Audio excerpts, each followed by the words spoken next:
Hey guys, Dimension Jump, and today I'll be reviewing Devil May Cry 3, which was released back in 2006 for the PlayStation 3 and then re-released again for, as part of the Devil May Cry HD collection. Now, the main plot of this game is that this is basically Dante's brother Virgil basically brings this giant tower into where Dante works. That being the Devil May Cry shop business thing, and he basically gives Dante an invitation to basically just go to the top of the tower and fight Virgil, and Virgil is Dante's twin brother, and I think this is quite a nice and a cool, clever plot, I would say, because this is like because in the previous games we didn't really see that much of, there was because we were really focused on Dante, but with Virgil, it's quite interesting to get to know more about Dante as a whole, and I would say that it's cool to see other characters that are part of the Devil May Cry universe, and when comparing to the other games, I would say this is better than 2, like Devil May Cry 2. Because with Devil May Cry 2, I talked about how the gameplay was a bit sluggish in most parts whenever you got to fight enemies. And I felt that it was quite difficult to pull off some combos, because a lot of the time enemies in the second game were able to hit you more often than you would be able to try and pull off combos. But in Devil May Cry 3, it feels the gameplay wise, it feels a lot smoother and stuff like that, and it feels like Capcom, the developers of the Devil May Cry series, looked at Devil May Cry 2 and kind of polished it a lot more and made it a lot better. And yeah, I really like a lot of the things in this game. Like, for instance, in the very first mission that you do, before going to the tower where Virgil is, there's a cutscene in which Dante just beats up a bunch of demons whilst having pizza, and I think, and because from what I've heard, Dante is a very cool character in the Devil May Cry series, excluding DMC, we don't talk about that. Dante, this is probably a thing Dante would do in a situation like that. He would just probably be doing something else whilst fighting demons, and he'll probably look cool whilst doing it. And yeah, I think that's really interesting. And now it's time for some gameplay. So I would say for the combat, mainly in Devil May Cry 3, when comparing it to the last game, it feels a lot more smoother than in Devil May Cry 2, because in Devil May Cry 2, the controls felt very stiff. And it felt like Dante was just... It felt slow, in a sense.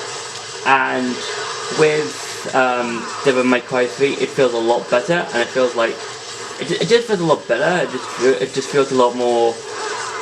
I don't know how to explain it, because it just feels... It feels a bit better, and it doesn't feel like Dante's just swinging his sword about at just very slowly, like it's some sort of warhammer or something. It does feel a whole lot better than just he's just doing it slowly, and I do think that's I find it really better.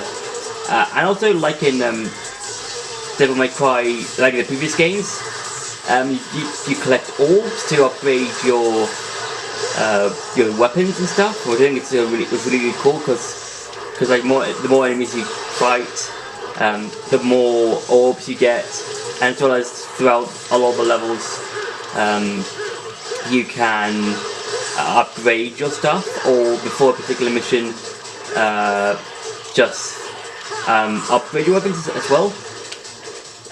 And so yeah, I think it's a really interesting way of playing the game, and it's basically the same thing.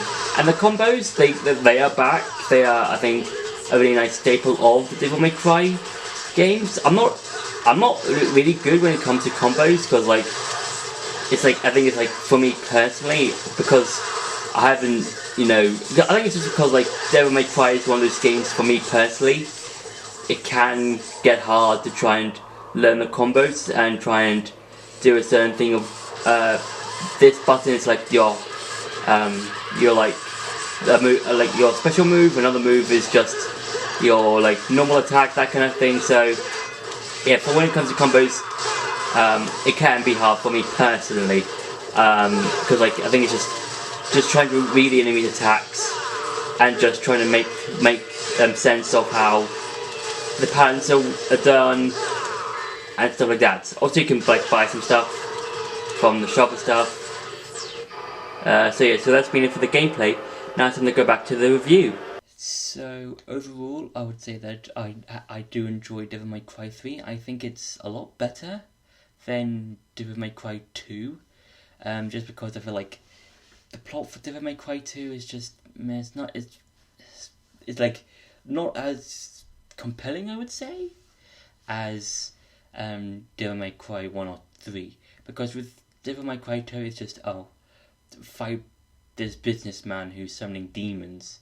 But with Devil May Cry 3, it's basically going up this tower to fight your brother, which I think is quite cool. And it's basically just fighting another version of yourself, quote unquote, because there have been a lot of games that have done that sort of thing, where you have where you fight a particular enemy with your moveset, kind of like in the Legend of Zelda series, where you fight Dark Link or Shadow Link, depending on who you ask. Where you basically, in those series of games that have Dark Link in it, is where it's basically just fighting yourself, which is quite fun. And yeah, or like something like Shadow the Hedgehog from the Sonic games, or Dark Samus from the Metroid games. It's kind of like that, where it's basically fighting someone else who has your moveset, but they're evil in that sort of sense. So I think that's quite interesting, and I think it's a nice concept of just trying to like beat and one up the particular person in a fight or something, where it's like, oh, come and fight me, I'm in this particular area, let's see who's the best, or something like that. It's somewhere normally around those lines. And yeah, I would say Devil May Cry 3 is a lot better than Devil May Cry 2 in terms of gameplay wise. And I think, anything that's better than Devil May Cry 2 is a whole lot better, because it's like Devil May Cry 2 is just like, it's fine, I guess, for a Devil May Cry game, but I feel like there could have been more work to be done with that game. But Devil May Cry 3 is an interesting game. The plot is quite interesting, and you don't really get to see that in a lot of games, because normally it's just go to the specific area and save the day and stuff like that. And I really wish that probably more games could go this sort of way of having this particular relative or something just wanting to fight you and probably want to bring over the destruction of the world or something like that. So yeah, so that's been my review for Devil May Cry 3. I hope you enjoyed this video. Don't forget to like, share and subscribe, and I'll see you in the next video.